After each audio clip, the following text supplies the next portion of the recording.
Bien, bonjour à toutes et tous. Ravie de pouvoir partager un moment avec vous, sur ce sujet, qui nous occupe depuis quelques mois déjà, qui est, la réforme des diplômes, d'État de niveau 6. Je me présente, rapidement, Catherine Roulac, directrice pédagogique de l'IRTS Île-de-France, site de Montrouge, Neuilly-sur-Marne et Meaux. Meaux qui a ouvert récemment, c'est-à-dire en septembre dernier, et qui vient d'achever sa première année de formation. Le sujet qui va nous occuper aujourd'hui, c'est justement, comme dit en introduction, cette réforme des formations de niveau 6 en travail social, et qui finalement a vu le jour pour plusieurs raisons. Alors, je dirais que la première raison, c'est probablement l'attractivité des métiers. On constate que l'on soit sur le terrain en qualité de professionnel ou que l'on soit, nous, formateurs en centre de formation, que effectivement l'appétence pour les métiers du travail social décroît progressivement. Donc je pense qu'il fallait faire quelque chose, apporter quelque chose pour amener des comment dirais-je, pour amener des jeunes à nos métiers, hein, qui sont des métiers fort nobles. Et ensuite, ça va ensemble, contribuer à pallier la pénurie de professionnels sur le terrain. C'est-à-dire que, en caricaturant quelque peu, quoique, finalement, le mot d'ordre que nous avons reçu, c'est diplômer plus. Donc, diplômer plus veut pas dire diplômer n'importe comment non plus. Je crois qu'il est effectivement très important dans ces métiers du travail social de diplômer des personnes, mais des personnes qui ont des valeurs, des personnes qui ont des compétences. Et pour acquérir des compétences, alors certes, on en acquiert énormément sur le terrain, sur les lieux professionnels, mais on en acquiert aussi en centre de formation. Donc, diplômer plus, mais pas n'importe comment. Je crois que ça, c'est ce qu'il faut qu'on retienne de cette réforme. Alors, comment on diplôme plus sans, entre guillemets, parce que j'exagère beaucoup, diplômer tout le monde forcément? Eh bien, on instaure, et ça, c'est la première chose, il y a deux éléments importants dans cette réforme. D'une part, on instaure un contrôle continu. C'est-à-dire que on ne se contente plus, là, de nouveau, pardonnez-moi l'expression, mais on ne se contente plus de dire à l'étudiant, à telle date, il y aura un examen, il y aura une certification, parce que jusqu'à présent, ça s'appelait comme ça. Non. Aujourd'hui, on souhaite que ces étudiants, ces futurs professionnels, soient évalués tout au long de leurs 3 années. Pourquoi ? Parce que je pense, alors ça c'est ma conviction, je pense sincèrement qu'une formation, plus encore peut-être en travail social, parce qu'il s'agit de l'humain, mais pendant une formation, on bouge, on change, il y a des déclics, il y a des choses qui se passent, l'entrée en stage notamment, on y reviendra, mais pas seulement. Et c'est ça qu'il faut pouvoir mesurer, c'est-à-dire que ça peut être chacun son rythme, pourvu qu'il y ait une évolution, qu'elle soit pratico-pratique sur le terrain, qu'elle soit dans l'acquisition de la posture professionnelle. Parce que il me semble que, et moi je ne me permets pas de parler en termes de bon ou mauvais professionnel, là n'est pas mon propos, mais ne serait-ce que devenir professionnel peut déjà être un enjeu. Et les 3 années d'études, je pense qu'elles sont là pour ça. C'est permettre, à l'issue des 3 ans, une maturité suffisante pour comprendre que ce qu'on acquiert, entre autres, dans un institut de formation, à l'école, ça nous sert vraiment sur le terrain. Parce que ça va pas de soi. en première année, ça va pas de soi. Pourquoi je fais du droit? Pourquoi je fais de la psycho? Pourquoi je fais des sciences de l'éduc? On peut comprendre. Certains sont très jeunes et par conséquent, moi, ce que je veux, c'est être sur le terrain, etc., etc. 3 années qui font que la personne change, que la personnalité se transforme et que effectivement, d'un étudiant, on va devenir professionnel. Donc, ce que l'IRTS cherche, bien évidemment, c'est que nos étudiants soient diplômés. Enfin, je veux dire, ça va de soi. Pour autant, je tiens à préciser que nous souhaitons surtout former des professionnels, c'est-à-dire le diplôme, évidemment, c'est une évidence, c'est important. Pour autant, c'est le professionnalisme de cette personne à la suite du diplôme qui va aussi beaucoup, beaucoup nous concerner. Alors, on a des exigences. Je tiens à préciser que nous avons des exigences, tant au niveau de la manière de s'exprimer à l'oral qu'à l'écrit, que dans la posture. Les candidats d'aujourd'hui, ça va faire un peu vieux, ce que je vais vous dire, mais c'est un peu mon cas, ne ressemblent plus du tout à ceux qu'on a pu recevoir il y a même encore 5 ans. Je crois que voilà. Et à nous formateurs, écoles de formation, de partir de là où sont les étudiants pour les amener à être les professionnels que vous attendez. Je pense qu'il y a dans cette assemblée, je vais me permettre de dire des collègues employeurs, des formateurs de terrain. Vos attentes sont extrêmement importantes pour nous, j'en profite pour le dire, parce que au-delà des référentiels que nous recevons et dont on va parler du fait de cette réforme, nous avons besoin, nous écoles, de comprendre, de mieux saisir de qui vous avez besoin. Donc, on a tous les droits, et notamment celui de s'autoriser à être pragmatique. Donc, on va avoir cette grande nouveauté, comme je le disais, de contrôle continu. C'est-à-dire que, hormis une épreuve d'un bloc. Je vais revenir sur les blocs et puis sans entrer trop dans les détails parce que et puis vous aurez sûrement des questions à me poser, donc il faut que je vous laisse toute la place pour poser vos questions en espérant que je puisse y répondre.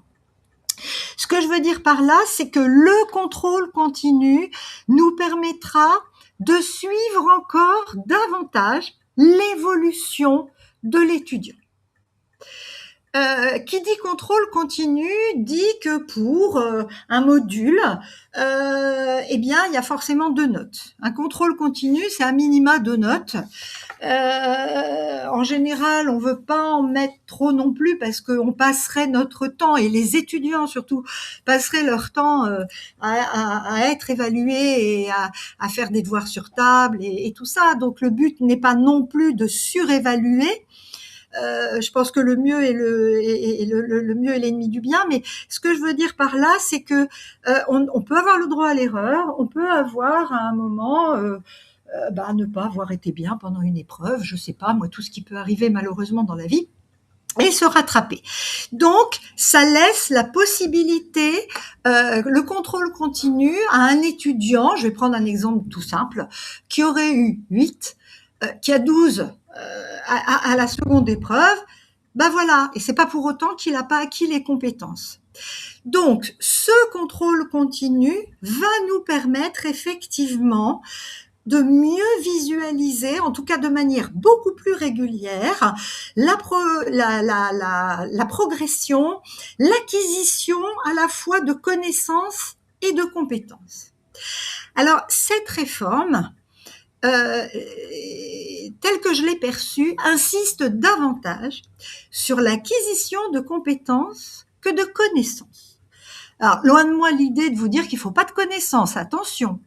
Mais pour autant, les diverses réunions qu'on a pu avoir avec nos autorités de contrôle disent voilà ce qu'il faut aujourd'hui, pour pallier les manques. Il y a beaucoup d'employeurs qui cherchent et qui ne trouvent pas. Il nous faut des gens entre guillemets compétents tout de suite.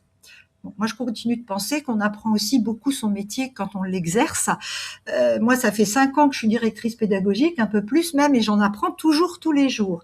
Mais effectivement, pouvoir montrer que l'étudiant puisse témoigner rapidement de compétences acquises pendant la formation pratique, mais aussi de sa capacité à acquérir des compétences. Parce que ça, c'est aussi une compétence que de pouvoir acquérir des compétences. Donc, je crois que nous, on travaille aussi sur ça. Donc, premier gros changement de cette réforme qui va donc être mise en œuvre en septembre prochain, donc demain, cette notion de contrôle continu. Alors, nous, on a fait un choix. À l'IRTS, on a fait plusieurs réunions avec les collègues, les formateurs, nos équipes pédagogiques, pour que les contrôles continus soient de nature diverse. C'est-à-dire que on va par exemple pas faire 2 devoirs sur table ou 2 fois des oraux, ou pour que chaque étudiant puisse exprimer un potentiel qu'il a en lui. On va par exemple, je sais pas, je prends, allez, pourquoi pas, la psychologie. Et ben on va lui demander première note, effectivement, pourquoi pas un devoir sur table. Et puis, le deuxième contrôle continu sera un oral ou un devoir collectif ou un devoir à la maison. On va modifier, c'est pas le bon mot, veuillez m'excuser, mais on va varier les modalités de contrôle de connaissances et de compétences, ce que dans notre jargon on appelle MCC. Voilà, donc il y a ça, on a décidé ça en équipe. Certains sont plus à l'aise à l'oral, d'autres sont plus à l'aise à l'écrit. Par conséquent, mélangeons, mais dans le bon sens du terme, ces diverses modalités de validation pour que les uns et les autres puissent s'y retrouver. On a quand même, pardon de me répéter, cet objectif de diplômer plus. Mais encore une fois, diplômer plus, mais pas n'importe comment. Ça, j'insiste vraiment là-dessus. Alors, contrôle continu comme modalité d'évaluation principale. Cependant, la formation, je vais y revenir, se découpe en 4 blocs. Et dans le premier bloc, qui est un bloc spécifique, eh bien, je vous en donnerai les intitulés, ça vous donnera une petite idée de ce qui est attendu par nos autorités de contrôle, lorsque justement elles contrôlent ce qu'on fait et comment on le fait. Ce qui est sur le bloc 1, pardonnez-moi, le bloc spécifique, c'est qu'effectivement cette réforme, elle a gardé en tête ce qui a été, je pense, inachevé dans la réforme de 2018. C'est-à-dire qu'en 2018, il y avait l'idée d'un travailleur social unique et plus forcément de spécificité des métiers, notamment éducateurs de jeunes enfants, c'est eux qui sont concernés, éducateurs spécialisés, c'est eux qui sont concernés également, assistants de service social, et en septembre 27, les CESF. Eux, ils diffèrent d'une année.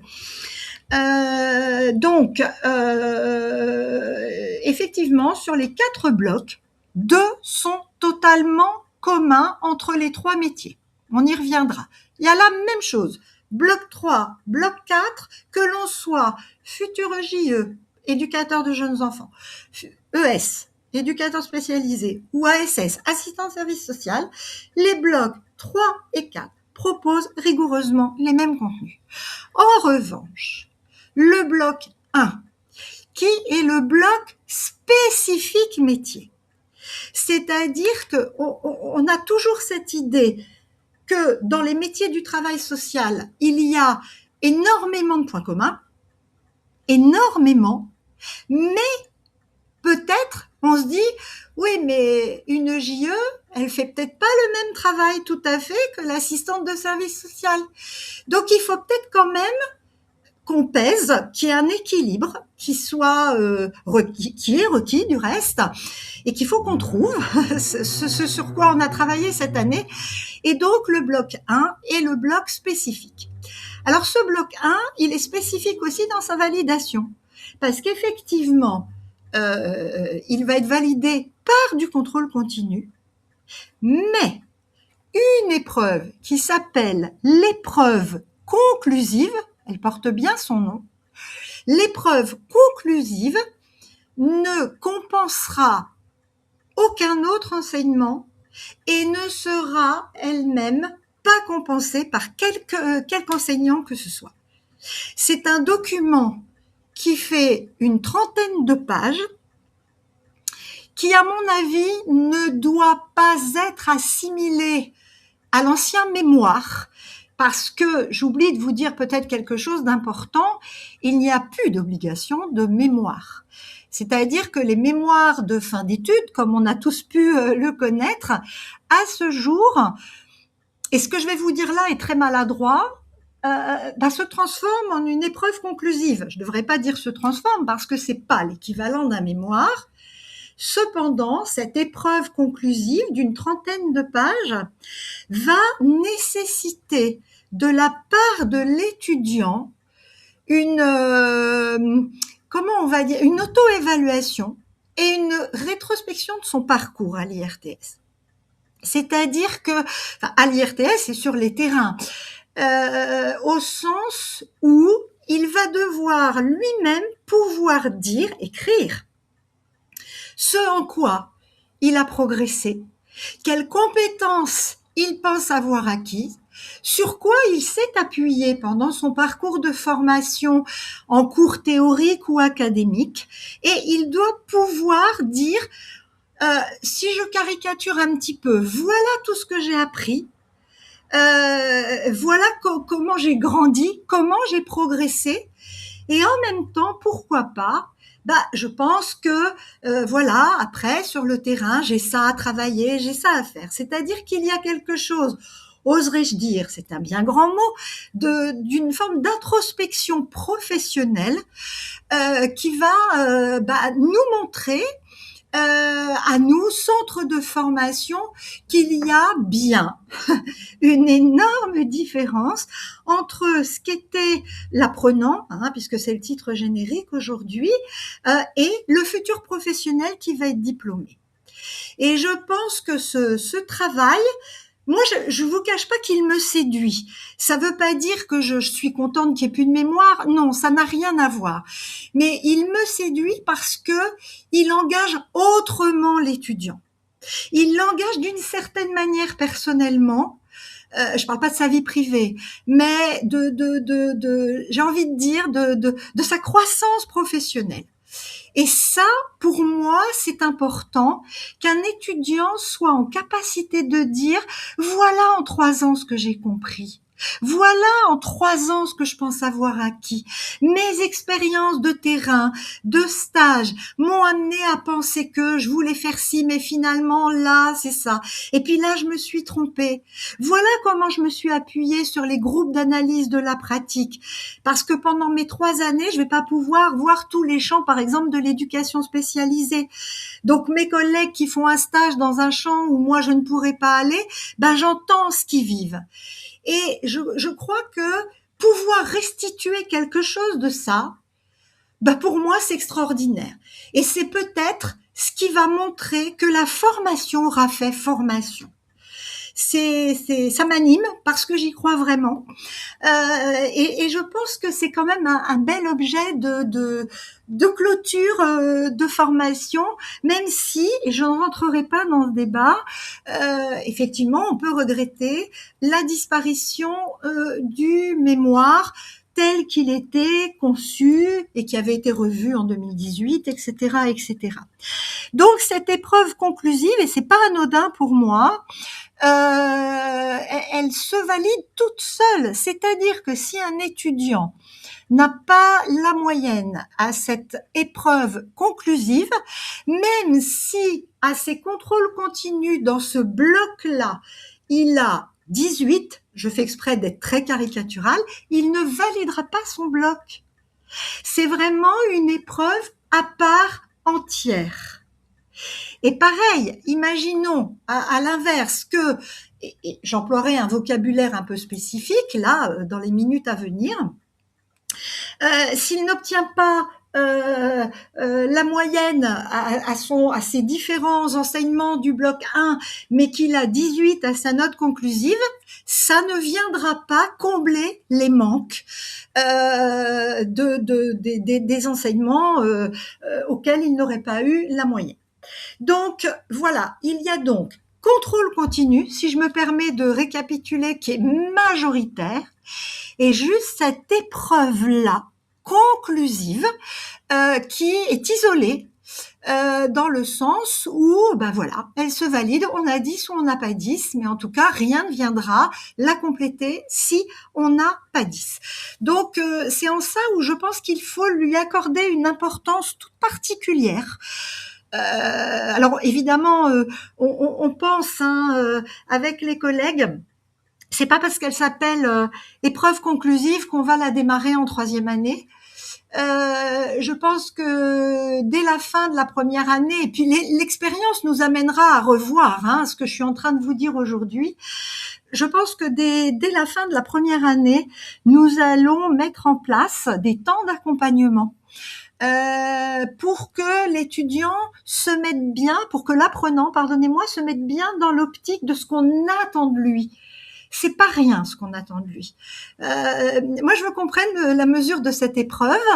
Je trouve que c'est pas toujours simple de s'évaluer, de penser sa progression. Donc, pour moi, c'est pas anodin si finalement elle ne compense rien cette épreuve, si elle ne se compense pas si elle-même ne peut pas être compensable, parce que c'est vraiment quelque chose de personnel professionnel, d'accord ? Donc ça, c'est vraiment la première modification qu'il faut noter, contrôle continu plus épreuve conclusive pour le bloc spécifique. On y reviendra sans que j'entre trop dans les détails. Deuxième gros changement lié à cette réforme, c'est l'obligation pour tous les centres de formation de dès la reprise faire passer à chaque apprenant. Alors faire passer n'est pas un bon mot, veuillez encore m'excuser, mais il m'en vient pas d'autre. Mais il va bénéficier, voilà un mot qui est beaucoup plus joli. Il va pouvoir bénéficier de ce qu'on appelle un entretien de positionnement. Un entretien de positionnement, ça veut dire que dès l'entrée en formation et avant la fin du mois de septembre, donc le temps est quand même très court parce qu'on a beaucoup d'étudiants, il faut qu'on organise tout ça, vous l'imaginez bien. L'étudiant va être vu très souvent par on verra en fonction du temps imparti, mais très souvent par son accompagnateur que chez nous on appelle référent groupe d'évaluation sur la professionnalisation. Dès son entrée en formation, il va bénéficier d'un entretien avec son référent pour pouvoir dire, au-delà de qui il est, quelles seraient, à ses yeux, ses expériences. C'est-à-dire, est-il bénévole dans une association ? Est-il pompier volontaire ? Je vous donne les exemples qui me viennent spontanément en tête. On peut envisager beaucoup de choses. A-t-il un cursus universitaire antérieur ? Qu'est-ce que je pourrais vous dire d'autre ? Toujours est-il qu'à ce jour, nous avons obligation de prendre note de l'antériorité de l'apprenant qui se présente à nous, parce que, et je pense que c'est lié à l'attractivité des métiers et donc des formations, le fait d'être bénévole dans une association, d'être, je sais pas moi, au Resto du Cœur, peu importe, l'important n'est pas là, va permettre à cet étudiant éventuellement d'être allégé, voire dispensé d'enseignements prévus dans la maquette de formation. Alors, il y a trop d'exemples pour que je vous en donne, mais admettons, je vais prendre quelque chose que je connais et puis quelque chose que je trouve relativement simple. Face à moi, je vais avoir un apprenant qui me dit, bon ben voilà, j'ai un master de psycho. Bon, je vais peut-être me dire, Faut-il que cette personne fasse l'introduction à la psychologie? Faut-il que, bon, en psycho, on fait de l'anglais. Faut-il qu'il ou elle refasse de l'anglais? Faut-il qu'il ou elle fasse de la psychologie du développement? Aujourd'hui, je ne vais pas répondre à ça, mais c'est pour vous expliquer en quoi consiste l'entretien de positionnement. C'est-à-dire, nos autorités de contrôle sont parties du principe qu'on n'arrive pas en centre de formation vierge de tout contenu et qu'il faut tenir compte de l'antériorité professionnelle ou scolaire. Hein. Je dis professionnelle au sens très large. Par conséquent, chaque apprenant va pouvoir dire à son référent, ben voilà, j'ai fait ci, j'ai fait ça, et une discussion va s'en suivre pour voir, pour évaluer, pardonnez-moi encore du terme, si oui ou non on allège d'un temps de formation cet apprenant. Alors, qui dit allègement? Alors, en général, la première réaction d'un étudiant, c'est « Ah bah chouette, je suis pas obligé d'aller là, je suis pas obligé de faire ça, etc. » Après, on leur explique quand même, il faut qu'ils aient toutes les cartes en main, les apprenants. On leur explique que parfois, un allègement peut être un petit piège, parce qu'un allègement est différent de la dispense. Un allègement, vous n'êtes pas obligé d'aller en cours, cependant, vous aurez le contrôle continu à passer. Donc, si vous passez un contrôle continu sur un contenu que vous n'avez pas eu, vous avez beau être très bon, et je vais reprendre mon exemple de la psycho, rien ne dit que vous allez briller. Alors que la dispense, il y a une grosse nuance.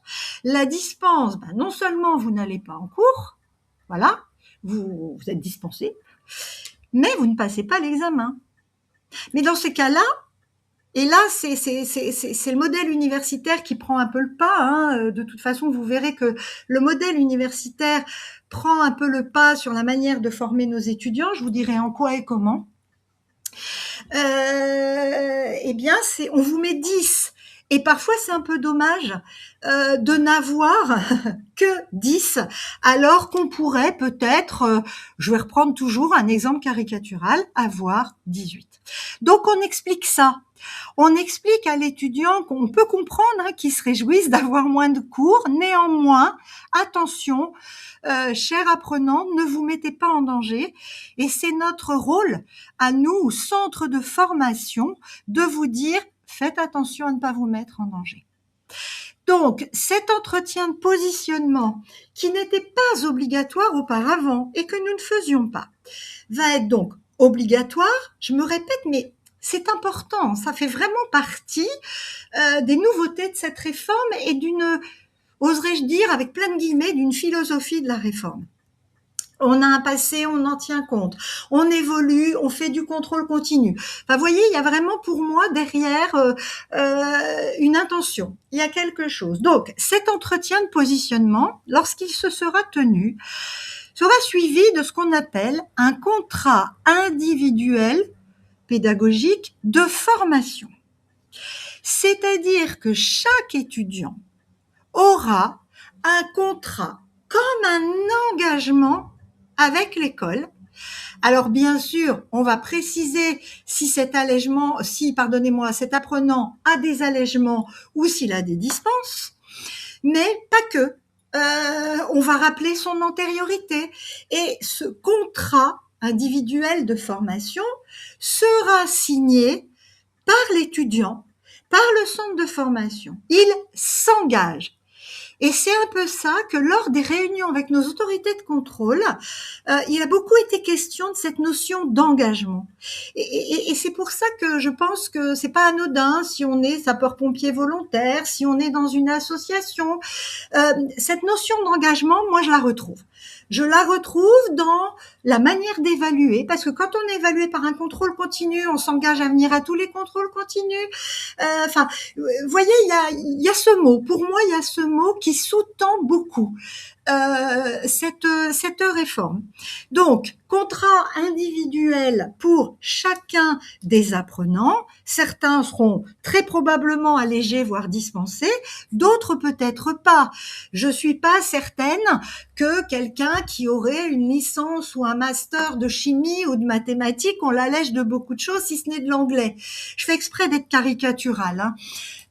Bon, mais voilà, ça va prendre du temps pour l'entretien, ça va prendre le temps d'écouter l'apprenant et à l'issue de tous ces entretiens de positionnement, une commission pédagogique extraordinaire, aujourd'hui je l'appelle encore comme ça, je pense qu'après on pourra plus, c'est-à-dire que la commission pédagogique, et j'en dirai deux mots si c'est utile pour vous, elle existe depuis la réforme de 2018 et elle accorde ou non les 30 ECTS par semestre, hein, puisque pour avoir le diplôme, il faut 180 ECTS.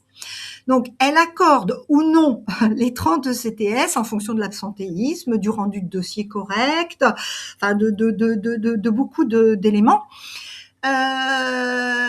Donc, elle existe depuis 2018, mais là, elle va avoir un rôle renforcé puisque fin septembre, cette commission va statuer sur oui, on accorde les allègements, non, on ne les accorde pas. Donc là, il y aura autant la commission pédagogique, nous on continue d'en faire 2 à l'IRTS, on en fait une par semestre, puisque de toute façon les ECTS sont attribués par semestre. Moi, j'ai posé la question à l'équipe parce que certains centres de formation ne la font que de manière annuelle. J'ai posé la question à l'équipe, à nos pédagogues, et tous ont dit non, Catherine, on préfère la garder semestriellement, c'est plus logique, enfin bon. Donc, on l'a maintenue comme ça, mais là, on va en avoir une troisième. C'est-à-dire que nous allons avoir celle de fin septembre. On espère que nos collègues auront pu voir tous leurs apprenants et cette commission statuera sur oui ou non on allège. Voilà, donc ça, c'est important aussi que vous le sachiez, prise en compte ou pas de l'antériorité, j'allais dire du candidat, mais non, il sera étudiant ou apprenant. Donc ça, c'est vraiment... Alors, les contrats pédagogiques, on en a toujours fait, mais on en faisait lorsque l'étudiant avait un souci, soit personnel, soit des difficultés rencontrées dans ses apprentissages, sur son lieu de stage, etc. Ça a toujours existé chez nous. Cette notion, alors à l'époque, on ne l'appelait pas comme ça. Mais là, ce qu'il faut entendre de cette réforme, et c'est toujours, à mon avis, dans l'optique de cette attractivité, c'est qu'on va de plus en plus vers ce qu'on appelle des parcours individualisés. C'est-à-dire que, autant auparavant, nos contrats, c'était, voilà, il s'est passé ci, s'est passé ça, vous avez été malade, vous avez demandé une suspension de formation, ou vous demandez un étalement. Un étalement, ça veut dire qu'on fait, par exemple, sa première année en 2 ans, ou sa deuxième année en 2 ans, ou sa troisième année, voilà. Là, on faisait un contrat. C'est-à-dire que on disait à l'étudiant, voilà ce que vous avez acquis, voilà ce que vous avez fait, voilà ce qu'il vous reste à faire. Pareil pour une suspension. Et là, effectivement, les étudiants qui ont rencontré un aléa pendant leur parcours, à leur retour, il y avait forcément un contrat pédagogique. Une annexe pédagogique qui disait vous avez gardé ça, vous gardez vos notes supérieures ou égales à 10. En revanche, vous devez refaire votre stage parce que l'année dernière, il n'était pas complet, etc. Là, ce qu'il faut retenir, c'est que c'est absolument tous les étudiants qui vont avoir ce contrat pédagogique.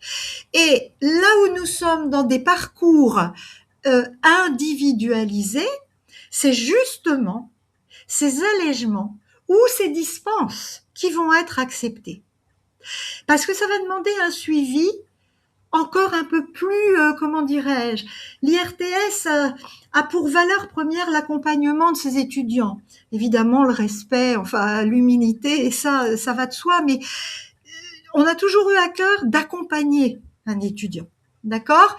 C'est pour ça qu'il y a des groupes d'évaluation de la professionnalisation. Vous avez comme un tuteur qui va accompagner pendant les 3 années une quinzaine d'étudiants. L'étudiant a un interlocuteur privilégié au moindre souci qu'il rencontre. Donc ça a toujours existé, ça va toujours exister. Mais il va être accru, cet accompagnement, parce qu'il ne faudra pas perdre de vue les allègements et les dispenses éventuelles. Donc on est vraiment dans de l'individualisation de parcours. Et ça, c'est un autre mot, maître mot de la réforme. Individualisation des parcours. Donc, bien évidemment, on a travaillé sur tout ça. Et puis, on a et là, je vais pas dire que j'entre dans le vif du sujet parce que ce que je viens de vous dire est pour moi très important. La note conclusive, le contrôle continu, l'entretien de positionnement, ce sont des choses vraiment nouvelles. Donc, pour moi, c'est très important de vous les communiquer. Mais ce qui est aussi très important, c'est la nouvelle architecture. La nouvelle architecture de ces 3 diplômes, assistant de service social, éducateur de jeunes enfants et éducateur spécialisé, puis en septembre 2027, CESF. La nouvelle architecture, ce sont des blocs de compétences. Alors, dit comme je viens de vous le dire, bloc, ça fait un peu masse. C'est pas vraiment le cas. Chaque bloc a sa spécificité. C'est-à-dire que lorsque la DGCS, accompagnée de nos autorités de contrôle, je ne vais pas nommer tout le monde, ils ont eu en tête, de ce que j'ai compris, des grandes, de très très grandes, de très larges compétences à acquérir. Donc je vais vous les donner et bien évidemment, ces très larges compétences à acquérir, elles vont être sous-divisées. Donc je vais vous parler de l'architecture mise en place par l'IRTS, mais qui bien évidemment respecte alors, moi, je l'ai pas vécu comme une injonction, pas du tout. En tout cas, les consignes et les impératifs donnés par la DGCS. Alors, comme je vous le disais précédemment, on a le premier bloc 1, jusque-là, je pense que c'est clair pour tout le monde, qui est le bloc spécifique métier. C'est-à-dire que si je suis rentrée à l'IRTS, je veux être assistante de service social, je vais avoir des enseignements spécifiques à ce métier que je veux exercer. Je rentre comme JE, je vais avoir des temps de formation spécifiques à ce métier que je veux exercer, qui est JE, évidemment.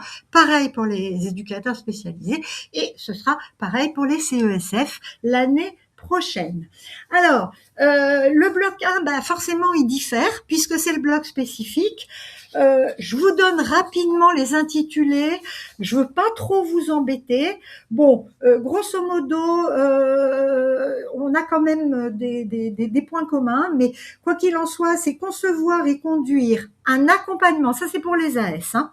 Concevoir et conduire un accompagnement social global favorisant l'insertion sociale et l'amélioration des conditions de vie. Ce bloc spécifique, et ça c'est valable pour les 3 filières et les 4 l'année prochaine, est un bloc qui comporte énormément d'heures. 504 heures. Alors, on a à peu près la même chose pour les éducateurs de jeunes enfants, concevoir et conduire un accompagnement socio-éducatif dans l'intérêt des jeunes enfants et de leur famille. On a toujours quand même concevoir et conduire un accompagnement. Il y a quand même toujours quelque chose de commun. Et pour les éducateurs spécialisés, concevoir et conduire un accompagnement éducatif spécialisé dans une visée préventive et inclusive. Donc, voilà, concevoir et conduire, on a ça, mais pour autant, on spécifie en fonction du métier. Et c'est dans ce bloc 1 qu'on a la note conclusive. C'est pas anodin. Cette note conclusive, elle va porter sur la spécificité du métier. Et ce que l'apprenant ou l'apprenante a appris de son futur métier. D'accord? Alors, ensuite, on a un deuxième bloc. Puisque je vous ai dit, et si j'ai omis de le faire, c'est pas bien du tout, on a 4 blocs. 4 blocs de compétences. Un deuxième gros bloc, parce que lui aussi fait 504 heures. Alors, je les ai pas appris par cœur, hein, les intitulés. Veuillez m'excuser, mais vous allez voir, pareil, il y a du commun. Alors, ce bloc-là est censé être transversal. Je vais vous dire ce que c'est. Autant le bloc 1 spécifique, bloc 3, bloc 4 complètement commun. Transversal, je vais essayer de vous expliquer ce qu'on entend par transversal. Quoi qu'il en soit, pour les assistants de service social, le bloc 2, eh bien, c'est favoriser et soutenir l'autodétermination des individus et des collectifs dans un but d'émancipation. Ça, c'est pour les assistants de services sociaux. Les éducateurs de jeunes enfants ont aussi favorisé et soutenir. Donc, vous voyez, il y a quand même toujours les mêmes verbes. Favoriser et soutenir le développement harmonieux et l'épanouissement du jeune enfant. 504 heures aussi. Et enfin, pour les éducateurs spécialisés, j'ai pas encore travaillé avec ma collègue la réforme des CESF, mais on s'est pris un petit rendez-vous dès la rentrée pour pouvoir commencer à penser cette réforme pour septembre prochain. Et donc, éducateurs spécialisés, nous avons encore et toujours favorisé et soutenir l'autodétermination des individus et des collectifs dans un but d'émancipation. On est très proche des AS en ce qui concerne les éducateurs spécialisés. Donc, 2 blocs de 504 heures. C'est beaucoup 504 heures. Alors évidemment, ces 504 heures, elles sont dispatchées sur les 3 années de formation. Parce que il nous semble encore et toujours important, et je vais revenir aux autres blocs bien évidemment, mais il nous semble, a fortiori que maintenant il y a du contrôle continu, il nous semble encore et toujours très important de dire à ces futurs travailleurs sociaux, vous avez 3 ans pour évoluer, 3 ans pour grandir, 3 ans pour connaître votre métier, 4 stages, 4 formations pratiques, on doit appeler ça maintenant, c'est très important, la formation pratique. Donc, nous, on a fait ce choix encore d'étaler les blocs sur les 3 années pour permettre, moi j'ai envie de vous dire, à l'étudiant de devenir professionnel. C'est un temps, il faut ce temps-là. Enfin, moi, je le pense.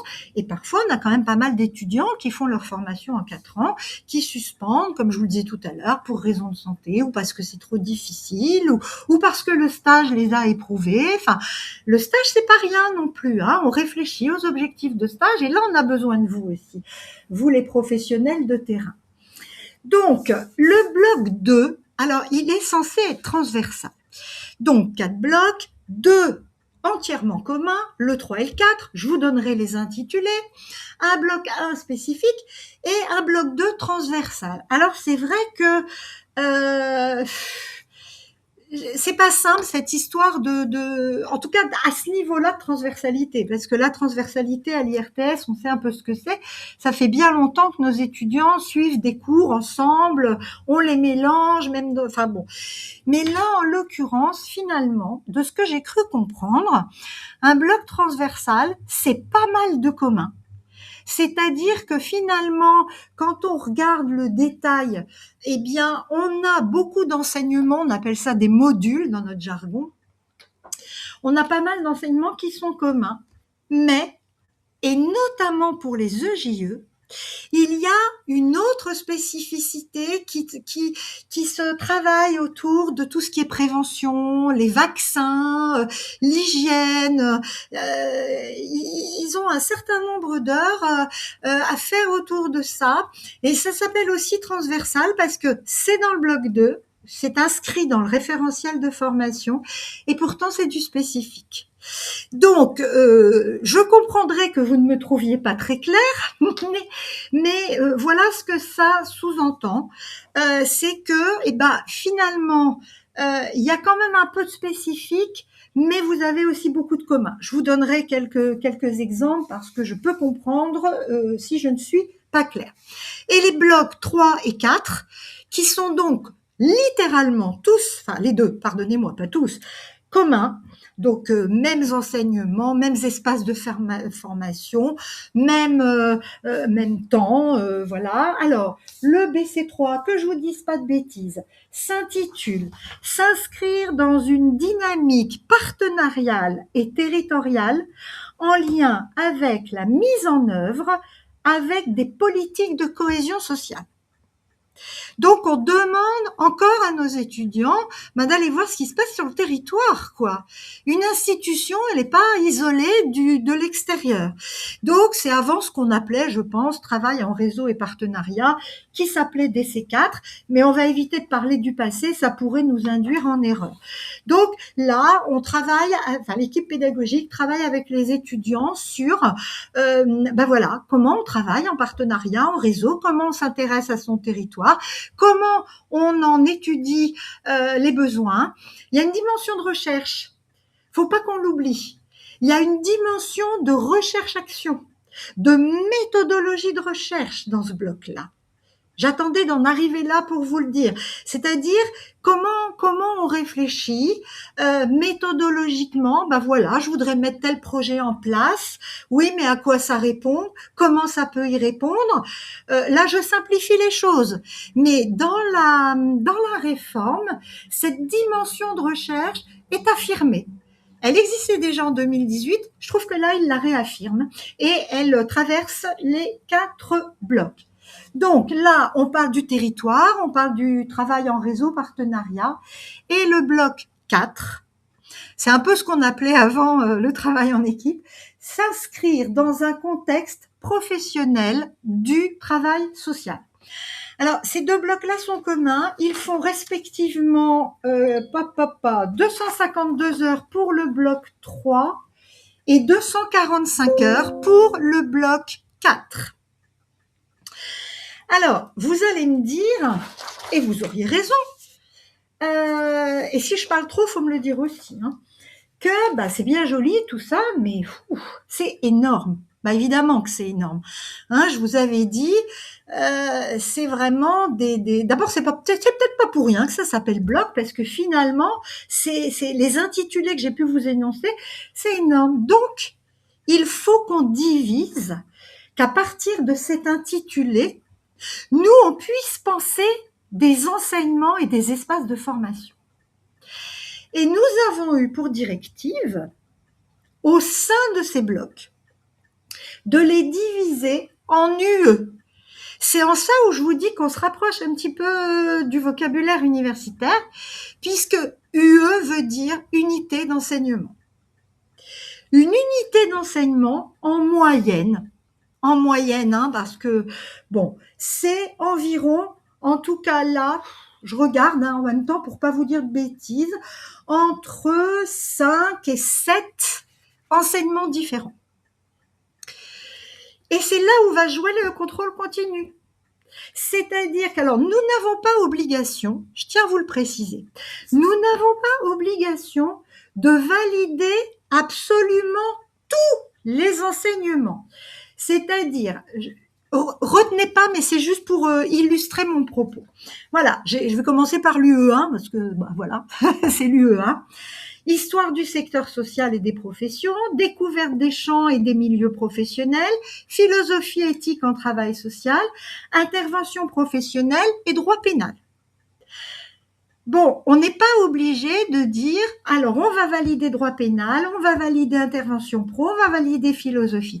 On peut, dans le cadre du contrôle continu, alors on va pas le faire au hasard, mais on peut par exemple se dire, on va valider cette UE avec 2 ou 3 enseignements de cette UE-là. Et puis, bien sûr, comme c'est un contrôle continu, il y aura 2 examens à minima. Donc, les blocs sont divisés en UE, unités d'enseignement, et dans chaque unité d'enseignement, il y a entre 5 et 7 enseignements. Alors, nous, on appelle ça module ou temps de formation, comme vous voulez. D'accord? Alors, c'est pareil pour tous les blocs. Donc, dans le bloc 1, on va avoir, pour tout le monde là, on va avoir l'UE1, l'UE2, l'UE3. Dans le bloc 2, on va avoir l'UE5, l'UE6, l'UE7, avec toujours 5 ou 7 enseignements. Dans le bloc 3, alors là, ça change un peu. Pour les ES, il y a que 3 UE. Pour les EJE, va y en avoir 5. Bon, on suit la règle, hein, là-dessus. On va pas être plus royaliste que le roi. Et à chaque fois, on a en tout, pour les 4 blocs, mesdames et messieurs, nous avons 15 unités d'enseignement. Et dans ces unités d'enseignement, 5 à 7 espaces de formation ou enseignement. Vous l'appelez comme vous voulez. Donc, ça s'étale sur 3 ans. Nous avons pour chaque UE le nombre de CTS. Alors, les ECTS, c'est les fameux crédits européens. On les attribue pas comme ça au hasard. On attribue plus de CTS quand il y a plus d'heures d'enseignement, quand il y a des heures de stage, parce que nous on a tenu à ce que, de toute façon c'est pas on a tenu, c'est aussi la réglementation qui veut que les heures de stage rentrent, et bien heureusement pour une formation en travail social, les heures de stage rentrent dans la validation des ECTS. C'est le temps de travail personnel qu'on accorde à l'étudiant. Donc, on doit prendre en compte ces critères-là pour attribuer le nombre de CTS, en sachant que chaque semestre, pour avoir son semestre, il faut valider 30 ECTS. Alors, on avait quand même des indications assez précises de la part de la DGCS, puisque et puis c'est complètement logique. Le bloc 1 et le bloc 2 qui font 504 heures, totalisent 55 ECTS. Et les blocs 3 et bloc 4 qui oscillent entre 245 heures pour l'un et 252 heures pour l'autre, 35 ECTS. Donc, on savait combien on devait mettre de CTS par bloc. Après, il nous a fallu les répartir par UE. Alors, c'est vrai que quand il y a 7 enseignements dans une UE, on met plus de CTS.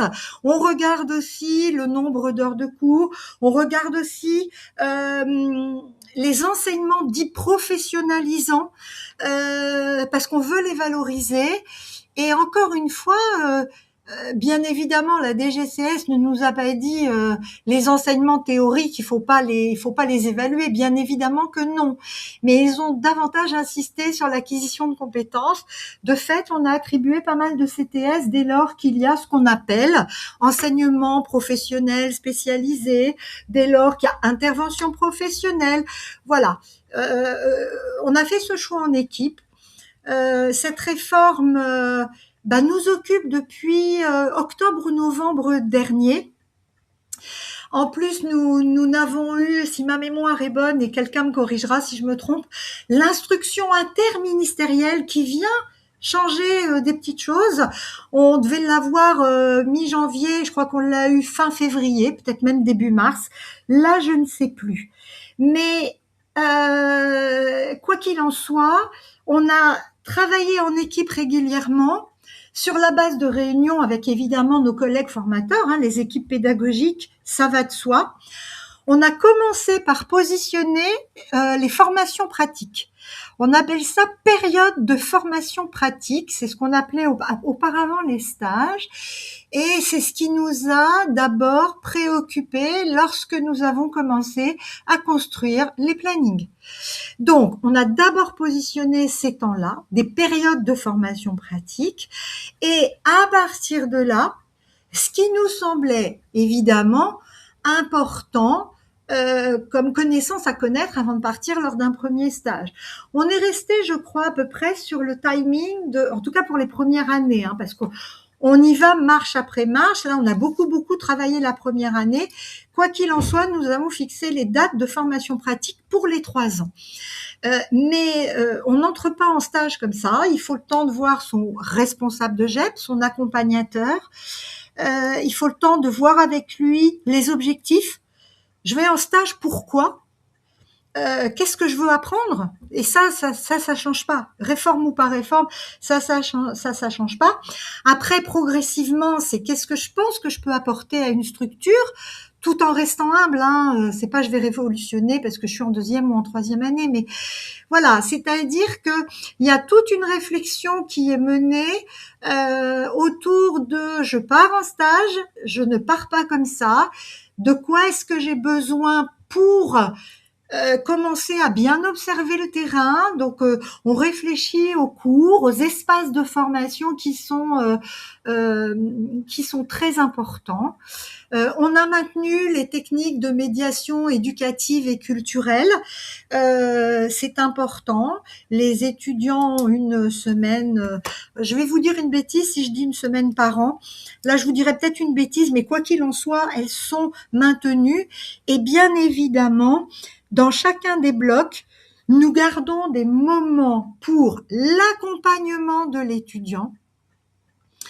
Et puis, ce qu'il va falloir aussi, là où le suivi va être encore un petit peu plus précis, un peu plus suivi, pardonnez-moi de me répéter, qu'il ne l'était auparavant, c'est que ceux qui rencontreraient des soucis au cours de leur formation, ça arrive fréquemment, il va falloir qu'on reparte du contrat individuel de départ qui aura été émis à l'issue de l'entretien de positionnement et qu'on voit en quoi éventuellement l'étudiant n'a pas respecté ses engagements ou en quoi il a des soucis, et voilà, et réécrire quelque chose qui là aussi va marquer l'évolution de l'étudiant, ou en tout cas pas uniquement les aléas, mais qui reflète son parcours. J'ai beaucoup parlé, j'espère ne pas vous avoir trop ennuyé.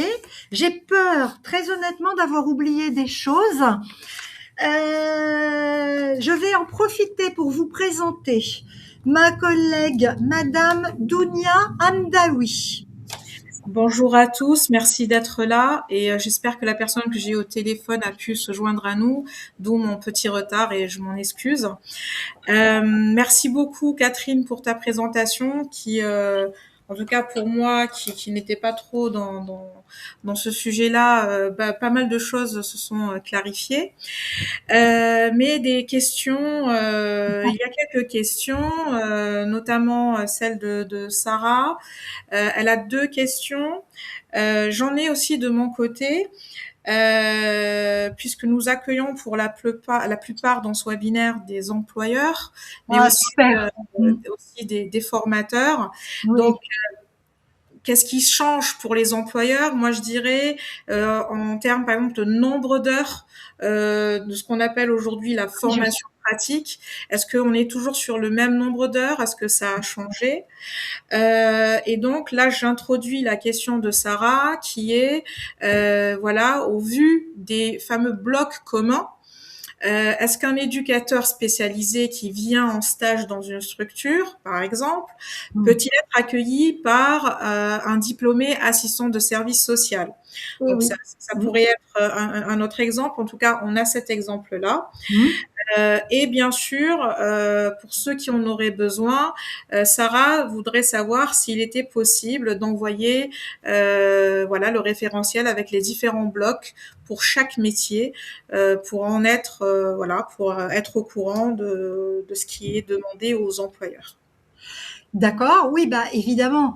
Alors, c'est vrai que, alors je vais essayer de répondre à tout ça. Alors, je veux juste préciser que l'idée de ce webinaire vient de Madame Dounia Hamdaoui et que elle m'accompagne parce que justement quand je présente, quand j'anime comme ça, je regarde pas forcément le chat, les questions que vous posez ou les remarques que vous faites. Donc bah voilà, le fait d'être deux m'a permis de faire cet exposé et maintenant d'essayer de répondre à votre question. Donc merci à Dounia de m'accompagner sur ce webinaire puis d'avoir eu cette idée. Parce que avec plaisir. C'est une idée qui a émané principalement des employeurs. Donc je les remercie aussi.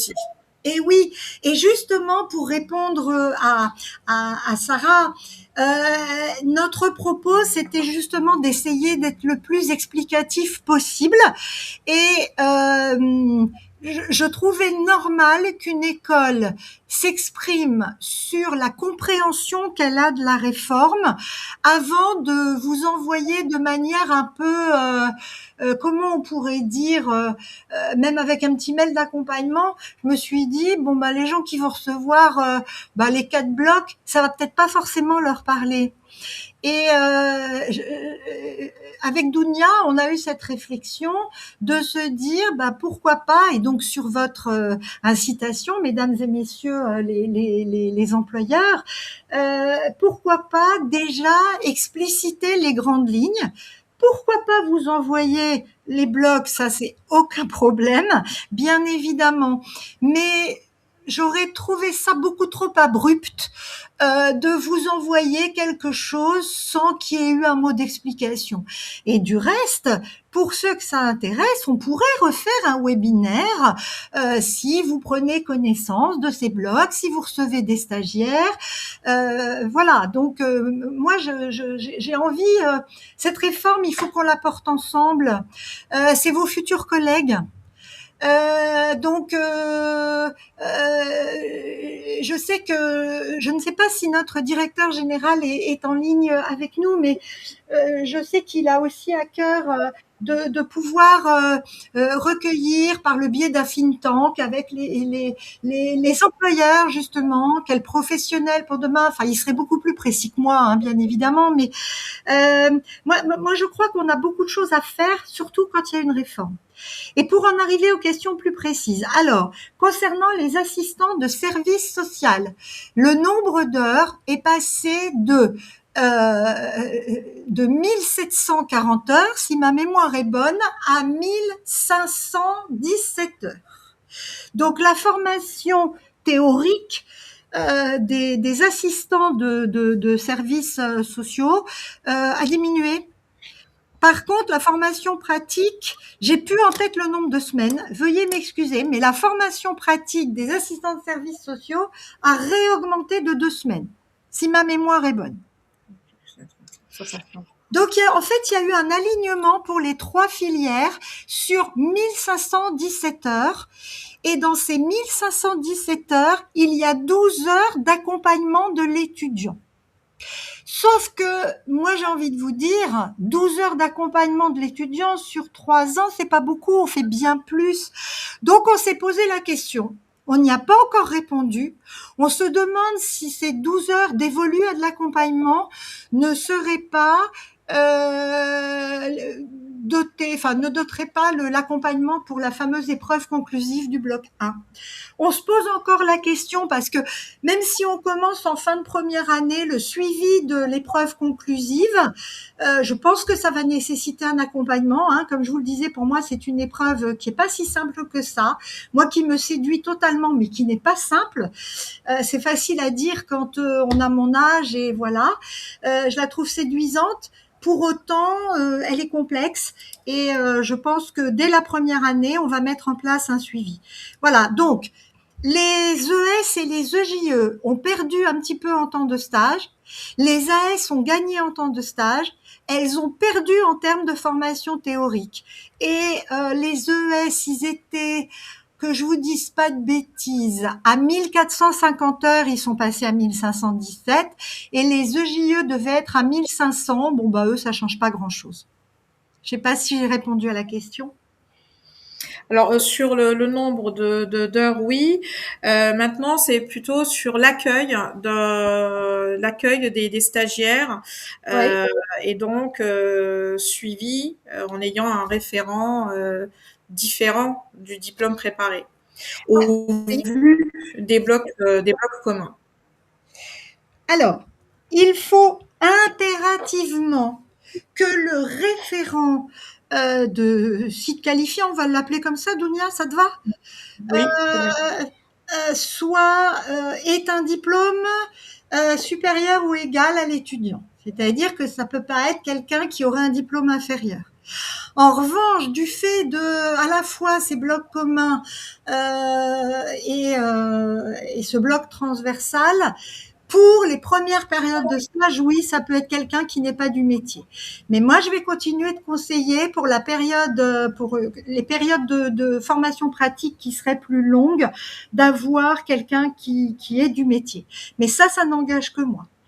Mais par exemple, quelqu'un qui aurait un master pour des premières années, quelqu'un qui aurait un master en sciences de l'éducation, il pourrait encadrer. Même si ça paraît un peu étrange, dans les textes, il peut. Et l'IRTS, comment elle s'est positionnée de ce fait? Que ce soit mes collègues ou moi, on préfère que ce soit quelqu'un du métier. Oui. Mais je suis obligée, là, aujourd'hui, moi je préfère, et je crois pouvoir porter la parole de mes collègues.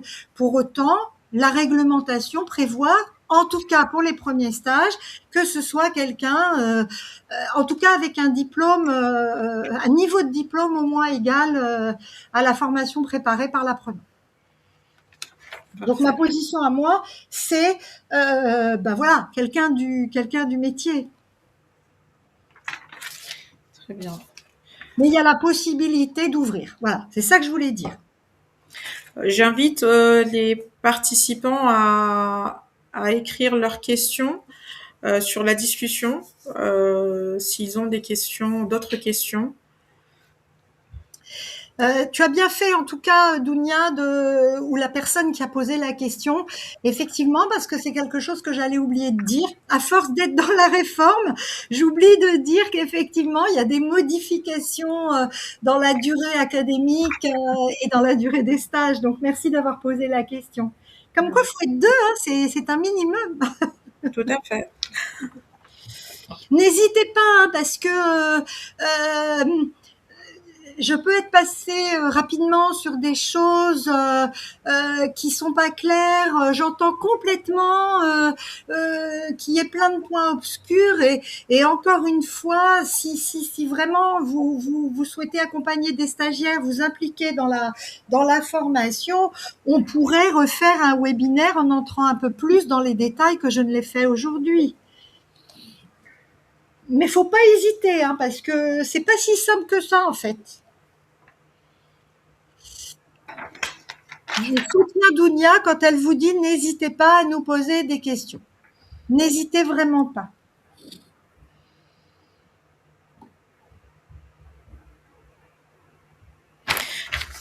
Catherine, est-ce qu'on pourrait dire que au final, les employeurs sont moins impactés par rapport à cette réforme?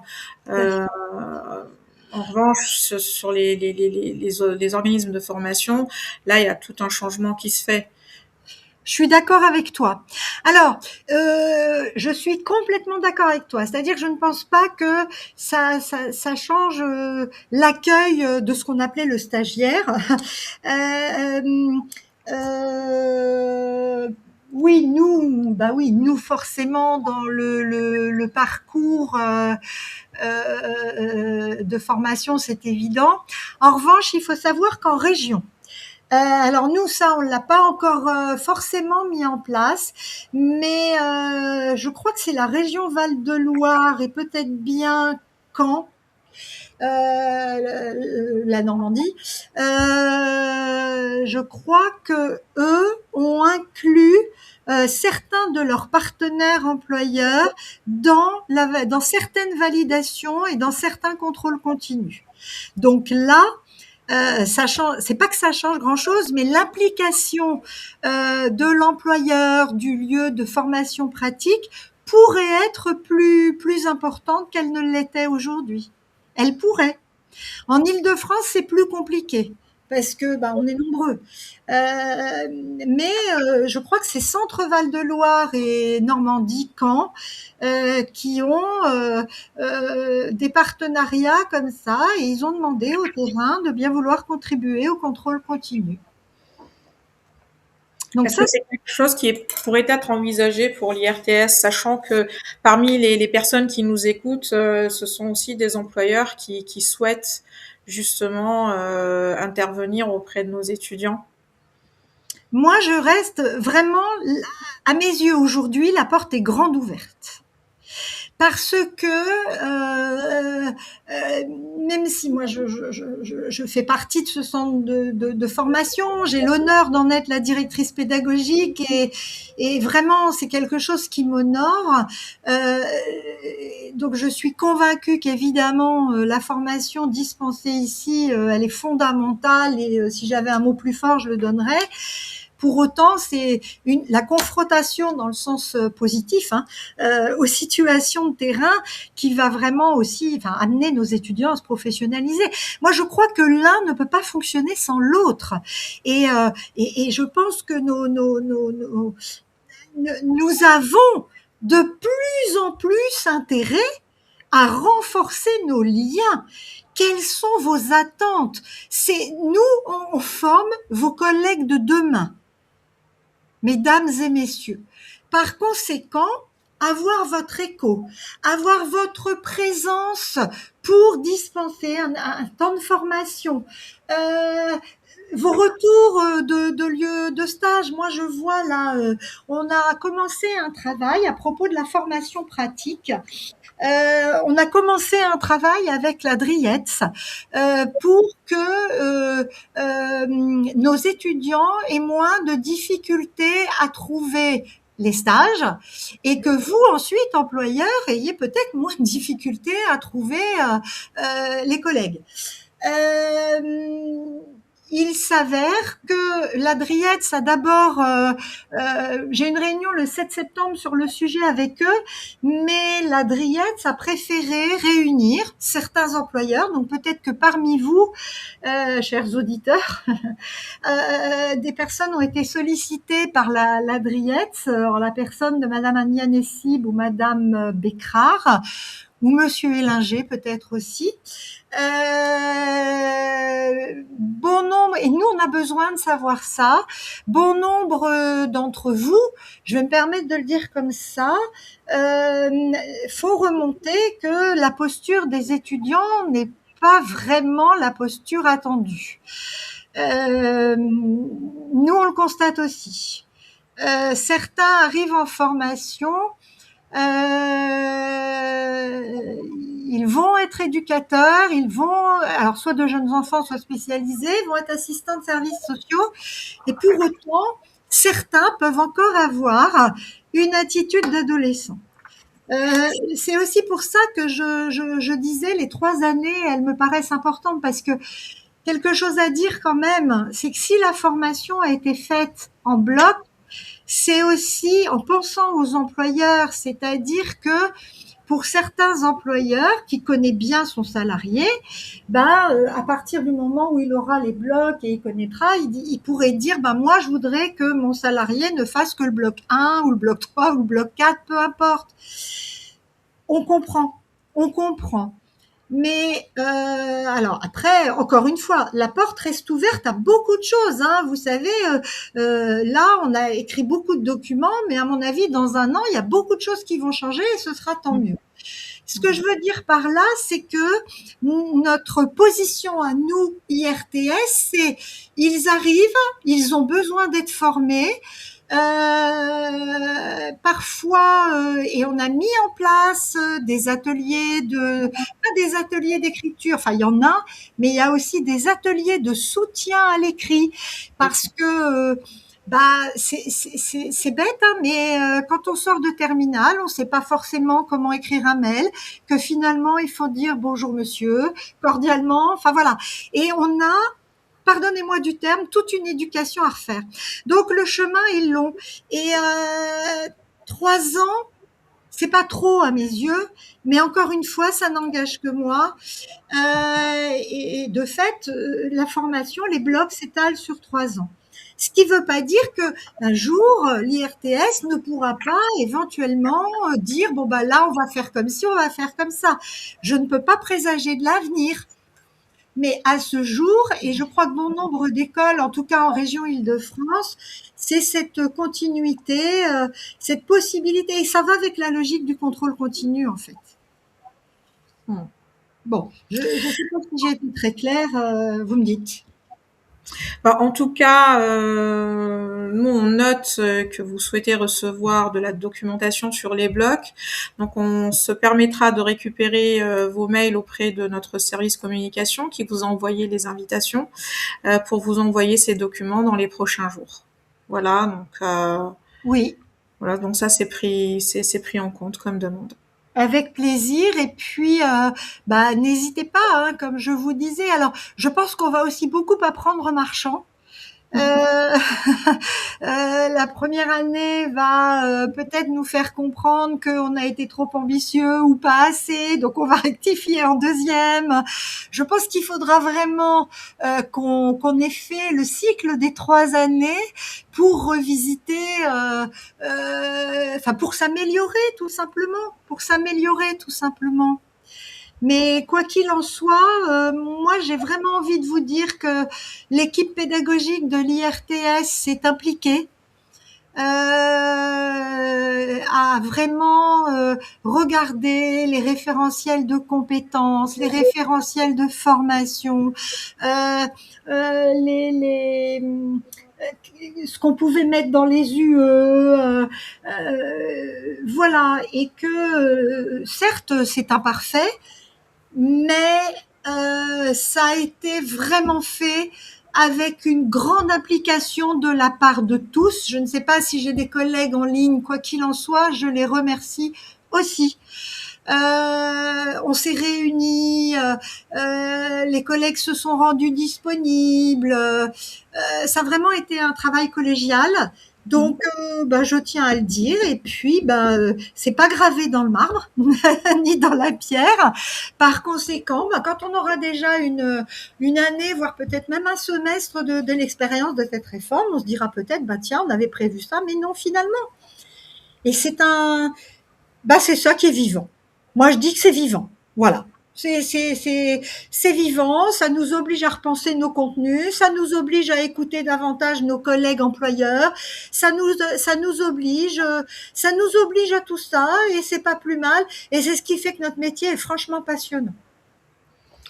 Eh bien, écoute, Catherine, sur ces notes très positives, je te remercie. Merci beaucoup, en tout cas, d'avoir Merci à toi. répondu à l'appel des employeurs et à ma sollicitation. Je te remercie, merci infiniment. Euh, Normal.